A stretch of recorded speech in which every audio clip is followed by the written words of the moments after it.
ओम श्री विष्णुवे नमः। जय श्री राधे कृष्णा मित्रों, स्वागत है आपका अपने चैनल गुरुवाणी में। अभी तक आपने कार्तिक मास महात्म्य का 3 अध्यायों को सुना है। तीसरे अध्याय में भगवान विष्णु जब समुद्र में सारे वेद समा जाते हैं तो देवताओं से उन वेदों को समुद्र से वापस लाने के लिए भगवान विष्णु जा रहे होते हैं।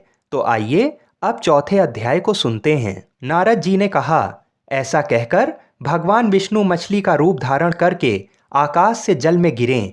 उस समय विंध्याचल पर्वत पर तप कर रहे महर्षि कश्यप अपनी अंजलि से जल लेकर खड़े थे। भगवान उनकी अंजलि में जा गिरे। महर्षि कश्यप ने दया करके उसे अपने कमंडल में रख लिया। मछली के थोड़ा बड़ा होने पर महर्षि कश्यप ने उसे कुएं में डाल दिया। जब वह मछली कुएं में भी ना समा सकी तो उन्होंने उसे तालाब में डाल दिया। जब वह तालाब में भी ना आ सकी तो उन्होंने उसे समुद्र में डाल दिया। वह मछली वहां भी बढ़ने लगी। फिर मत्स्य रूपी भगवान विष्णु ने इस शंखासुर का वध किया और शंखासुर को हाथ में लेकर बद्री वन में आ गए।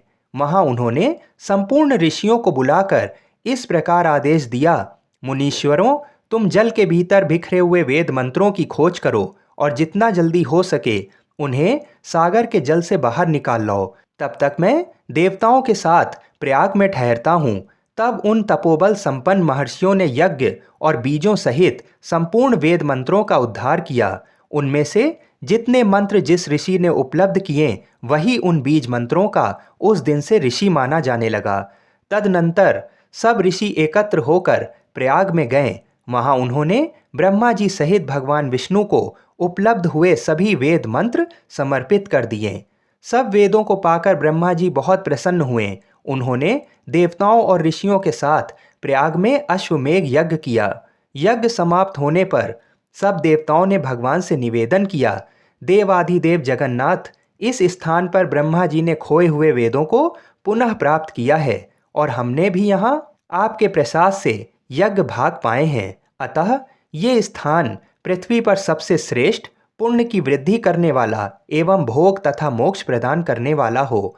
साथ ही ये समय भी महापुण्यमय और ब्रह्मघाती आदि महापापियों की भी शुद्धि करने वाला हो तथा तय स्थान यहाँ दिए हुए दान को अक्षय बना देने वाला भी हो, ये वर दीजिए।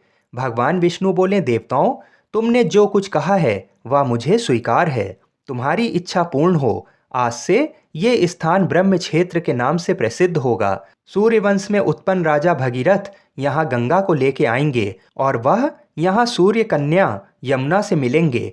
ब्रह्मा जी और तुम सब देवता मेरे साथ यहाँ निवास करो। आज से ये तीर्थराज के नाम से विख्यात होगा। तीर्थराज के दर्शन से तत्काल सब पाप नष्ट हो जाएंगे। जब सूर्य मकर राशि में स्थित होंगे उस समय यहाँ स्नान करने वाले मनुष्यों के सब पापों का ये तीर्थ नाश करेगा।